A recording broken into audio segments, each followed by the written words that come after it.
हज़रत इमाम मुस्लिम रहमतुल्लाह अलैह, बुखारी के बाद दूसरी किताब है मुस्लिम शरीफ, और मुस्लिम शरीफ जिन्होंने लिखी है इमाम मुस्लिम रहमतुल्लाह अलैह, ये असल में दर्ज दे रहे थे, हमें सबक पढ़ना पकिन स्टूडेंट इनको सवाल उस्ताद मोहतरम मैं वन ये फला हदीस किस किताब में और किस रावी ने उसको नकल किया है और किस सनद के साथ उसको रिवायत किया है।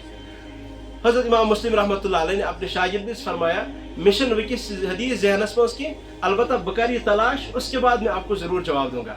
हज़रत इमाम मुस्लिम रहमतुल्लाह अलैह घर पहुँचे, हदीस की किताबें उठाई और उनको पलट रहे हैं, औराक पलट रहे हैं, तो तय आई खानदारी इसने खजूर का एक टोकरा लाया, हज़रत ये किसी ने आपको गिफ्ट में भेजा है, आप इनको इस्तेमाल फरमाइए।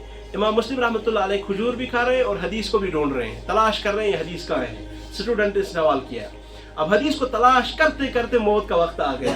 जो ही मौत का वक्त आ गया, कलमा पढ़ा, हदीस मिली, इस हदीस को पढ़ा और कलमा पढ़ने के बाद उसी वक्त इंतकाल हो गया। तो बहरहाल जिंदगी गुजरी थी, हदीस पढ़ाते पढ़ाते मौत भी इसी हालत में आई। जिंदगी गुजरी थी लोगों की खिदमत में, जिंदगी गुजरी थी अल्लाह के नबी सल्लल्लाहु अलैहि वसल्लम के इरशादात को दूसरों तक पहुंचाने में, अल्लाह ने मौत भी वैसी अता फरमाई। अल्लाह का कानून है, ये जैसे तुम जिंदगी गुजारोगे मौत वैसे ही आएगी। हज़रत इमाम अबू हनीफा रहमतुल्लाह अलैह एक मौके पर इनसे वक्त के खलीफा अबू जाफर मंसूर ने दरखास्त की कि हजरत आप कज़ात का ओहदा ले लो, या सबन काजी बन और उसके बाद आप लोगों के फैसले करो। हज़रत इमाम अबू हनीफा रहमतुल्लाह इनसे फरमाया कि मैं ये ओहदा नहीं ले सकता हूँ, क्योंकि आप मुझसे गलत फैसले करवाओगे और इम साथ में गलत फैसले कर हुकूमत की स्वनस पर, उसके बाद मेरी दुनिया भी खराब और मेरी आखिरत भी खराब। इसी बात की बिना पर अबू जाफर मंसूर इनको जेल में डलवाया।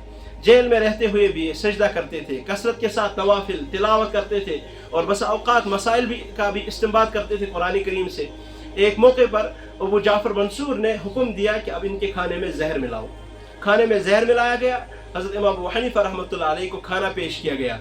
खाना पेश करने के बाद इन्होंने खाना तनावुल किया, ये उस्तपाई की आत्मशुज़ार, और खड़े हो गए, नियत बांधी नमाज की, नफल की 2 रकातें, किरात की, किरात के बाद रुकू किया, रुकू के बाद जो ही पहला सजदा किया और दूसरे सजदे में जो ही गए, इसी में मौत आ गई, इसी में वफात हो गई। तो जैसी जिंदगी गुजारी थी अल्लाह ने वैसी मौत अता की, और जैसे हम जिंदगी गुजारेंगे तथे पे भी सोन मौत।